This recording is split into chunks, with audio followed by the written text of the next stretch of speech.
The Galactic Council had witnessed the rise and fall of countless civilizations. They had seen planets with towering cities that touched the clouds, species that could bend time and space, and empires that lasted for thousands of cycles. Yet nothing had ever surprised them as much as humans. It all began quietly. A small, fragile-looking ship appeared at the edge of the Orion sector.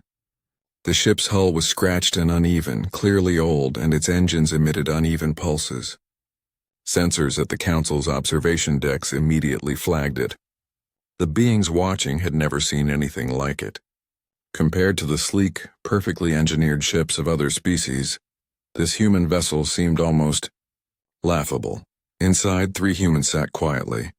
Captain Elias Grant, a tall man with sharp eyes and calm hands, Lieutenant Mara Vance, quick and alert, always scanning for danger, and Dr. Samuel Lee, soft-spoken, with an intensity in his eyes that hinted at thoughts far beyond his years. They looked ordinary, fragile, unarmed, and vulnerable. But the humans had something extraordinary: courage. When the humans sent a message to the Galactic Council, it was polite, almost naive. "We wish to meet and learn from you. We come in peace." The message echoed across the council chambers, bouncing off walls of pure energy, reaching the ears and senses of beings from hundreds of worlds. The chamber itself was massive, stretching as far as the eye or the mind could see. Delegates floated effortlessly, their forms shimmering in colors no human could name. Some had wings that reflected starlight. Others had eyes like liquid crystals, capable of seeing past the material world. Every representative of every major civilization had gathered to witness the arrival. Many had never seen humans before, and most assumed they were insignificant. "They are barely evolved," hissed Xylar, a reptilian delegate whose scales shone like polished obsidian. "Why waste our time? They will die within hours if exposed to our environment." "Let them come," said Varitha, a being of pure energy. Her voice vibrated through every corner of the chamber. "There is something different about them. I sense it. We must see." The human ship landed gently in the center of the chamber. It made a soft whining sound, almost apologetic in its fragility. The 3 humans stepped out cautiously, their hearts beating fast but their eyes wide with curiosity. They looked small and weak compared to the vast, powerful forms of the Council, but there was a strange strength in the way they stood. The first meeting was tense. The Council observed silently, their senses sharp and probing. Then Captain Elias spoke. His voice was calm, steady, but carried a weight that seemed larger than his small frame. "We have come to learn, to understand the galaxy," he said. "We know we are small. We know we are fragile. But we also carry something that may surprise you." Varitha tilted her radiant form, curious. "Speak," she said, her voice echoing in all directions. "And make it quick. Time is precious." Elias looked around at the beings who had seen everything, judged everything, and survived everything. "We do not know how to die," he said. A ripple of shock moved through the council. Not one delegate had expected these words. Not a single sound could be heard as the words hung in the air like a living thing. Xylar laughed, a sharp, rattling sound. "Do you mean your species is immortal? That you cannot die?" Elias shook his head. "No, we die. Every day many of us die young, some live long lives. But we do not accept death quietly. We fight, we endure. We survive when survival seems impossible." Mara stepped forward, her eyes bright and unwavering. "We are fragile, yes, but we endure. We fight for each other. We fight because hope is stronger than fear. Even when all seems lost, we continue. That is how we live. That is how we survive." The council murmured among themselves. Many had seen species that had accepted death as a natural rule, who surrendered to fate without thought. But humans, they were unpredictable. They refused to obey the limits of logic. Varitha's energy form flickered, almost like a heartbeat. "This is unusual. How do you survive so much with so little protection?" Elias smiled faintly. "We survive because we must. Because we care. Because even if one dies, another rises. We do not know how to die quietly, easily, or without pain, but we do know how to continue. The chamber fell silent. For the first time in millennia, the council felt something unfamiliar. Not fear, not anger, but uncertainty. Humans were tiny, weak, and fragile, and yet somehow they were untouchable in spirit. And that, thought Voritha, was only the beginning. The Galactic Council was not known for mercy. They had faced species that claimed to be strong, only to crumble under a single test. And now these humans, fragile, small, and seemingly defenseless, stood before them. The council was curious, but curiosity quickly turned into challenge. Voritha's energy form shimmered brighter. "If your words are true," she said, "we will see it. Humans, you will undergo the trial of courage. You will face situations that would break the mind, crush the body, and destroy the will of almost any species. We must know if your claim that you do not know how to die is real." Elias swallowed but did not flinch. "We are ready," he said calmly. Mara and Samuel nodded. Their hands trembled slightly, but their eyes burned with determination. The first trial was simple in concept, terrifying in reality. The humans were placed on a small asteroid hurtling through a meteor storm. Massive rocks, some larger than cities, fell toward them with deadly speed. The council observed silently as Elias, Mara, and Samuel scrambled over jagged terrain, dodging impacts, leaping over craters, and helping each other up when one slipped. Xylar's jaw clicked. "How do they survive this?" "Their bodies are so weak, they adapt," Voritha said softly. "But it is more than adaptation. It is determination. Something deeper than survival instincts." The humans did not shout, did not panic. Every step, every leap was calculated, yes, but there was something more. They did not accept death. Every time a rock fell near them, their hearts raced, but their will did not falter. Even when Samuel fell into a crater, Elias and Mara pulled him out, ignoring the rocks that threatened to crush them all. They did not scream. They did not give up. Next came the test of mind. A chamber that altered reality, showing the humans their worst fears. Failure, loss, loneliness, death. Each human faced illusions of those they loved crying out for help, disappearing in flames or shadows. Most species would have collapsed instantly, paralyzed by the terror. Humans? They moved forward. Mara faced her fear first, a vision of her family trapped on a burning world. Her chest tightened. Every instinct screamed to run, to save them. But she could not. She had no control. Still, she did not give in. She focused on her breath, on the memory of her loved ones, on the promise that she would live for them, fight for them, and survive, even when survival seemed impossible. Samuel saw himself alone, his mind crumbling, everything familiar erased. He froze, shook, tears rolling down his face, but then he clenched his fists and moved forward. Elias's illusion was the hardest. He saw his entire crew perish in an explosion he could not prevent. For a moment he wanted to collapse, to give up, but he remembered every human who had survived impossible odds, every person who had refused to surrender. He kept walking. The council watched, stunned. Not a single human collapsed under terror. They endured everything. Their bodies were fragile. Their minds were fragile. And yet somehow they carried strength beyond what the council had ever expected. Finally came the test of pain. The humans were subjected to conditions that would break almost any species. Extreme heat, crushing gravity, electrical discharges, and simulated poisons. The chamber's sensors recorded every heartbeat, every breath. Most species would have died within minutes. Humans? They gritted their teeth, screamed when necessary, but did not yield. They helped each other, whispered encouragement, carried one another when strength failed. Voritha's voice trembled slightly, something almost like awe in its tone. They endure. It is not that they are invincible. It is that they refuse to give in. They do not know how to die as we know it. Elias collapsed to the floor once the test ended, shaking and exhausted. Mara leaned against a wall, sweat dripping, chest heaving. Samuel trembled, but he smiled faintly. We survived," he whispered. The council chamber was silent.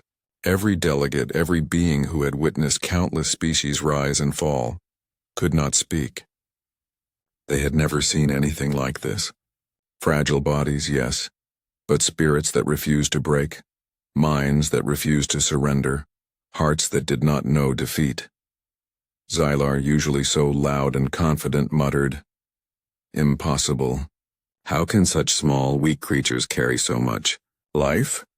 Varitha floated closer to the humans. "I understand now. You do not fear death as others do. You face it and still you choose to move forward. That is extraordinary. That is dangerous.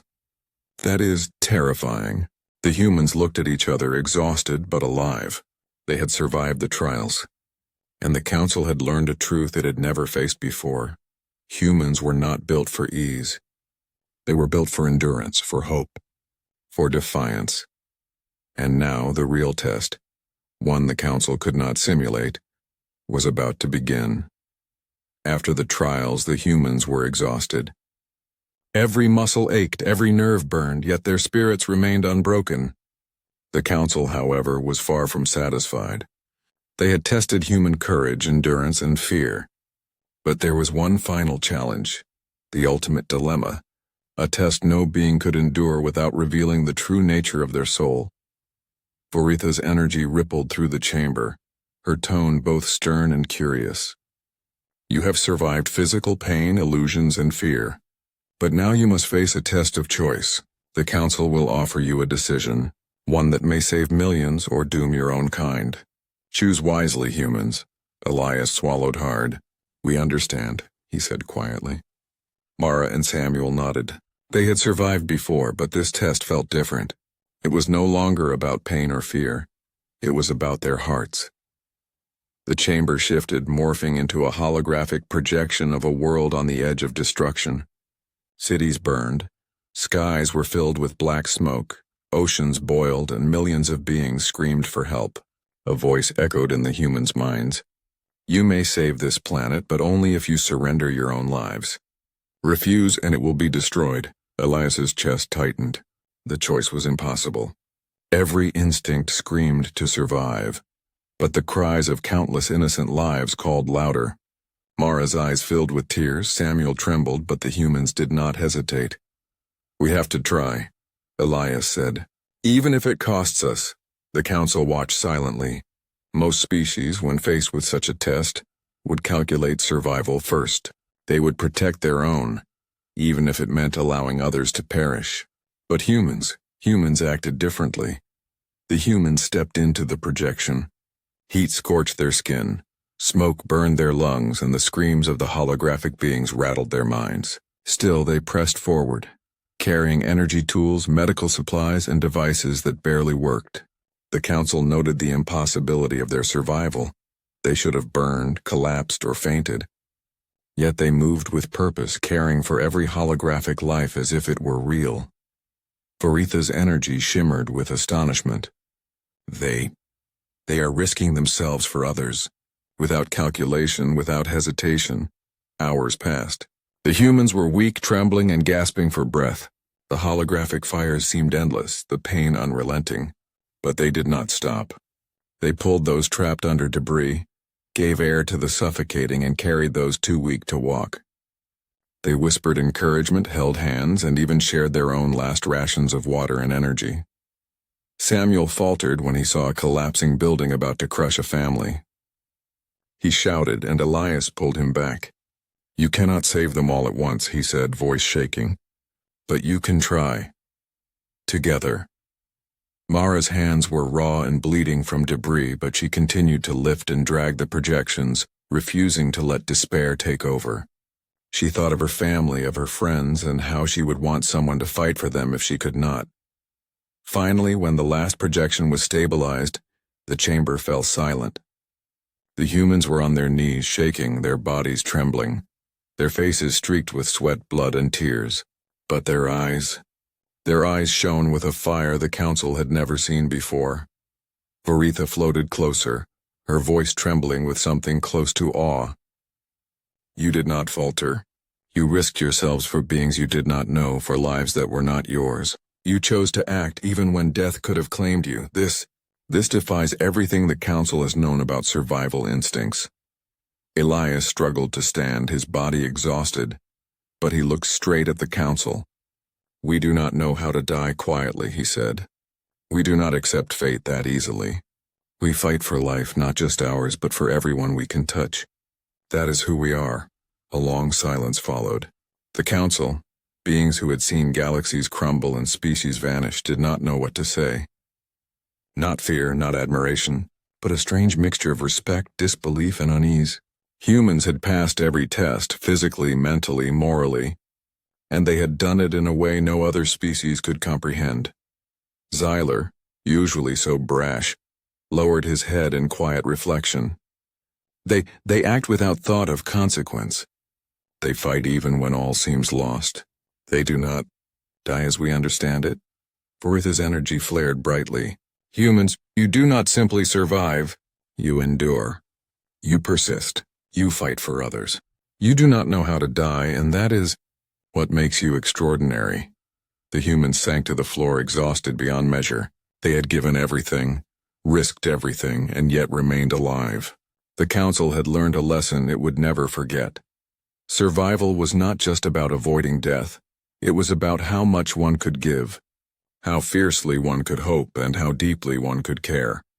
And for the humans, that fire, fragile, stubborn, and undying, was only growing stronger. After the final trial, the humans were quiet, sitting on the floor of the vast chamber, their bodies trembling, eyes heavy with exhaustion.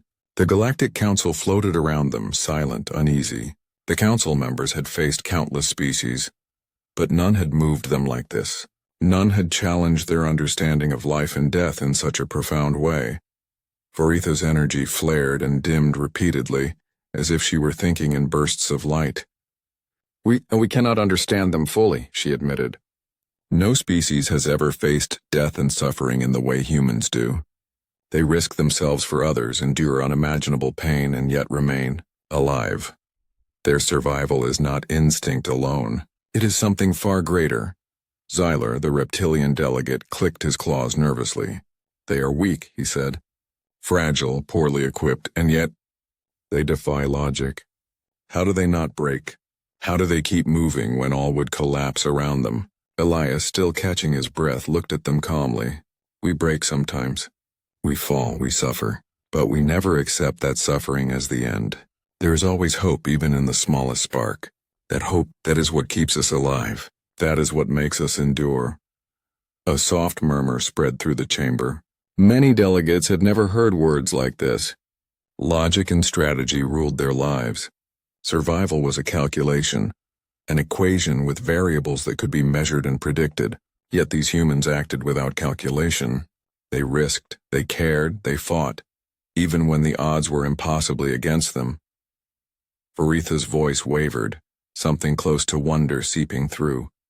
Their persistence, it is reckless, yet it is beautiful, it is human. The humans, despite exhaustion, slowly rose to their feet. Mara wiped the sweat and grime from her face and looked directly at the Council. We are small, she said, her voice quiet but firm. We are weak. But weakness does not define us. Every time we fall, we rise. Every time we face the impossible, we try. And every time we fight for those who cannot fight for themselves. Samuel added, voice trembling slightly but steady. We do not know how to die quietly. We do not know how to surrender. We endure because we have to, because we care, because even in the darkest moments, someone must survive to carry hope forward. That is who we are. For a long moment, the chamber was silent. Then Veritha spoke slowly, as if choosing her words with care. Humans, you are not like any species we have studied. You do not fear death in the way others do. You do not calculate survival as a mere statistic. You fight for life itself. You turn suffering into strength. You inspire. The other council members exchanged uneasy glances. Some were inspired. Some were fearful. Some could not understand. But all were changed. They had underestimated humans. They had assumed fragility equaled weakness, fear equaled surrender, and mortality equaled inevitability. But humans, these small, fragile creatures, defied every expectation. Xylar finally spoke, his voice rough. If they do not know how to die, if they continue like this, what does that mean for the galaxy? What happens when such creatures spread? When their persistence meets others like them? Varitha's form pulsed brightly, the closest she could manage to a sigh. It means we cannot predict them. We cannot control them. And perhaps we should not try.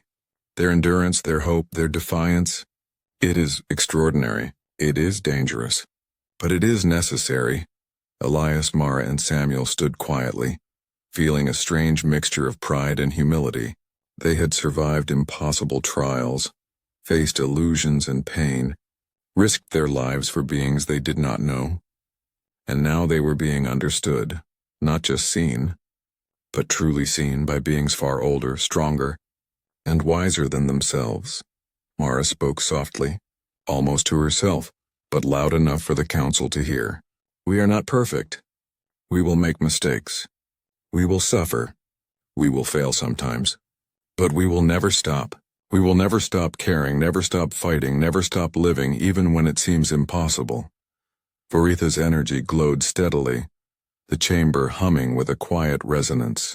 Humans, you remind us that survival is more than biology. It is courage. It is empathy. It is the choice to endure even when all seems lost. You do not know how to die, and that terrifies us. But it also gives us hope. The council members began to drift away slowly, returning to their own worlds, their minds heavy with reflection. The humans had shown them something they had never expected, that life could be more than survival, more than logic, more than fear. Life could be defiance, hope, and endless resilience, and for Elias, Mara, and Samuel, that quiet realization settled over them as well. They had faced the council, endured trials beyond reason, and survived. But now they understood something even more important. Their fight was bigger than themselves. The galaxy, in ways they could not yet imagine, would never be the same again, and perhaps neither would they. The peace of the Galactic Council's chamber did not last long. Just days after the trials, a warning arrived. A massive fleet of warships from the Xylar Dominion was approaching the core systems. The Dominion had been expanding aggressively for centuries, consuming planets, enslaving species, and leaving destruction in their wake. Now they threatened worlds the Council had sworn to protect. The Council convened immediately, the chamber buzzing with tension. Delegates argued, debated, and proposed strategies, but none could find a solution. Every tactic, every plan seemed doomed to fail against the Dominion's overwhelming force. Varitha's energy flared, pulsing with urgency. We cannot win through force alone. We need something else. Her gaze turned to the humans. Perhaps they may show us the way. Elias, Mara, and Samuel had barely recovered from the trials, but they understood instinctively. Survival and hope were their strengths. They nodded silently, preparing for what was to come. They were fragile, yes, but they had faced impossibility before, and lived. The humans were deployed onto a small command vessel near the front line. The Dominion fleet was massive, each ship larger than entire cities. Its weapons glowed with destructive energy, ready to obliterate anything in its path. Most species would have fled. Most would have surrendered. Humans? They pressed forward. Elias took the helm, his hand steady despite the fear knotting his stomach. We don't have the firepower to destroy them all, he said quietly. But we do have everything else. Courage, ingenuity, hope. Mara scanned the fleet, her fingers flying over controls. We'll need to be smart, fast, and unpredictable. They expect logic. We'll give them chaos. Samuel worked frantically, rerouting power, repairing shields, and finding weak points in the Dominion's formation. Sweat poured from his brow, but he did not falter. He could have panicked. He could have given up. But humans did not give up. The first wave of Dominion fighters attacked. Lasers streaked across space, explosions blossoming in vivid colors. The human ship shook violently with every hit, metal groaning and sparks flying. Mara yelled. "Hold on! We can't let them surround us." Elias's mind raced. He calculated impossible trajectories, weaving their small ship through gaps too narrow for larger vessels. They dodged, weaved, and struck in ways the Dominion could not anticipate. Each movement was daring, risky, and almost suicidal, but it worked. They survived. Samuel patched breaches as fast as they opened, his hands shaking but precise. He reminded himself of the council trials, the meteor storm, the illusions, the pain. Nothing had prepared him for this, yet everything had prepared him. He had learned that humans did not know how to die quietly. They survived by refusing to surrender, no matter how small or fragile they seemed. Hours passed. One by one, Dominion fighters fell, confused by the humans' unpredictable tactics. Other council species watched in awe. They had never seen such ingenuity from beings so small, so fragile, so seemingly insignificant. But the battle was far from over. A Dominion dreadnought, massive and heavily armed, emerged from the fleet. Its presence alone caused nearby ships to retreat. The humans' vessel shook violently under its weapons. One direct hit could destroy them instantly. Elias clenched his fists. "We can't win by force. We have to outsmart it." He signaled Mara and Samuel, who nodded immediately. Together they executed a daring plan. Lure the dreadnought into a narrow asteroid field where its size would work against it. The human ship darted through space like a thread through a needle, weaving between massive rocks, narrowly avoiding destruction. The dreadnought pursued blindly, firing, crashing, and smashing into the asteroids. Finally trapped, the giant vessel was immobilized. The council ships moved in to finish the attack, and the Dominion forces began to retreat. The battle ended. The human small ship floated battered but intact. Elias, Mara, and Samuel collapsed, exhausted beyond measure. Their bodies shook, their faces bruised, and their lungs burned, but they were alive. Varitha's energy glowed brightly. "They survived," she whispered. Not because they were strong, not because they were powerful, because they refused to die, because they fought even when survival seemed impossible. This is what it means to be human. The council members looked at each other, awestruck and uneasy. The humans had faced an enemy larger, stronger, and more terrifying than anything they had ever seen, and they had not only survived but changed the tide of battle. Elias finally looked around, sweat dripping down his face, heart racing. "We're not invincible," he said softly. "We're just determined. We survive because we refuse to accept the end. That is what makes us dangerous." Mara smiled weakly, blood smeared across her cheek.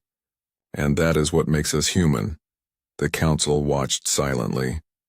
For the first time in their long history, they realized that a species they had underestimated, small, fragile, and seemingly insignificant, could alter the course of galactic events simply because they did not know how to die. And in that moment, the humans knew one thing clearly. The galaxy had seen only the beginning of their story. The victory against the Dominion was not without its cost. The human small ship floated quietly in the aftermath of the battle, surrounded by the wreckage of destroyed fighters and the charred remains of asteroids. Elias, Mara, and Samuel were alive. Yes, but the exhilaration of survival was quickly replaced by the weight of loss. One of the Council's allied ships had been destroyed in the final strike, and dozens of lives had been lost. The humans, who had risked everything to save others, felt the pain personally, even though they had survived. Samuel's hands trembled as he sifted through the communication logs, seeing the names of beings who would never return home. His chest ached, not from physical pain but from the sense of helplessness. "We did everything we could," Elias said quietly, placing a hand on Samuel's shoulder. "But sometimes, it's not enough." Mara knelt beside a small, damaged drone from the Council fleet, her fingers tracing the scorched metal. "We can't save everyone," she whispered, "but we can save those we can. That has to be enough." The Council observed the humans closely. Unlike most species, Humans did not respond to loss with despair alone. They mourned, yes, they wept, shook, and screamed, but then they rose again. They accepted pain and continued to move forward, not hardened into cruelty but softened into deeper compassion. Voritha's energy pulsed slowly. They are unlike any species we have ever encountered. They grieve, but they endure. They feel deeply, and yet they continue to act. That is remarkable. The humans gathered near the edge of the battle zone, overlooking a planet that had been nearly destroyed by the Dominion. Smoke rose from the surface, rivers ran black with ash, and countless lives had been lost. Elias clenched his fists. This planet? These people. We couldn't reach them in time. His voice trembled, but he did not break. Mara placed a hand on his shoulder. We fought for every life we could, she said softly. We acted. That is what counts. Samuel looked up, eyes shining with tears. We survived. But surviving is not enough if we forget why we fight. Every loss, every failure, it has to teach us something. It has to make us better, stronger, more determined. For hours, the humans tended to the survivors they could find. They shared water, medical supplies, and comfort, whispering words of hope even when the galaxy seemed to have lost all of it. Their small hands healed wounds larger than their own size, their quiet determination inspiring the beings around them to stand, to keep fighting, and to survive. The council watched, astonished. Every delegate had faced war, seen billions perish, and known the despair of hopeless situations. Yet humans grieved like they were fully alive, and then almost immediately, they acted with renewed purpose. They transformed sorrow into action. They made loss a fuel for endurance rather than surrender. Xylar, the usually brash reptilian, floated nearby, scales dimmed in thought. They should break under the weight of their failures, he muttered. They should surrender, yet they rise. I cannot understand it. Veritha's voice hummed softly. It is not that they do not feel. It is that they feel so completely. They love, they care, and they endure. They are fragile in body, but in spirit they are unbreakable. Elias knelt beside a small group of survivors, holding a child whose parents had been lost. The child's eyes were wide with fear, and Elias felt the weight of every human life, every species they had seen suffer. His body ached, his hands were raw, his heart heavy, but he smiled gently. You will survive, he whispered. We will help you. We will not let you fall. Mara and Samuel joined him, and together they lifted the survivors onto their ship. The humans' small vessel could carry only a fraction of those in need. But they worked tirelessly, refusing to leave anyone behind if it was at all possible. Exhaustion threatened to collapse them at every step. Yet they pressed on, driven by something beyond strength or skill. And in that moment, the council understood fully. Humans did not know how to die, but they did know how to live. They did not give up when despair pressed hardest. They did not abandon hope even when it seemed impossible. And even in the face of tremendous loss, they fought with hearts bigger than their fragile bodies could contain. Voritha's energy flared one final time, bright and steady. Humans, you are dangerous, not because of your strength, but because of your will, your heart, your refusal to surrender. You fight not just for yourself, but for everyone you can reach. That terrifies me, and yet it gives me hope. Elias, Mara, and Samuel stood together, battered, bruised but unbroken. They had faced war, loss, and suffering, yet their spirit had not faltered. For the first time, they realized something deeply profound. Survival alone was not the measure of a species. How one endured, how one cared, and how one chose hope in the face of despair. That was what made life meaningful. And humans. Humans were masters of all three. The galaxy had never seen anything like humans before. Small, fragile, seemingly ordinary beings who could endure horrors, survive battles, and rise again with hope stronger than fear. Yet now the Council and the humans alike understood that this was only the beginning. The Dominion retreat was complete, but their threat remained. Other species had fled. Devastated planets remained in ruins, and countless lives had been lost. The human ship floated among the wreckage, carrying survivors who looked at Elias, Mara, and Samuel with a mixture of fear, gratitude, and awe. The humans had done the impossible. They had defied death, outsmarted the enemy, and saved as many as they could. But the real test had yet to come. Varitha's voice echoed across the chamber of the council, even as the humans returned to its halls. "Humans," she said, her energy glowing softly. "You have proven your courage, your endurance, and your heart. But the galaxy is vast and danger will come again. Will you continue to fight, knowing the cost, knowing that loss is inevitable?"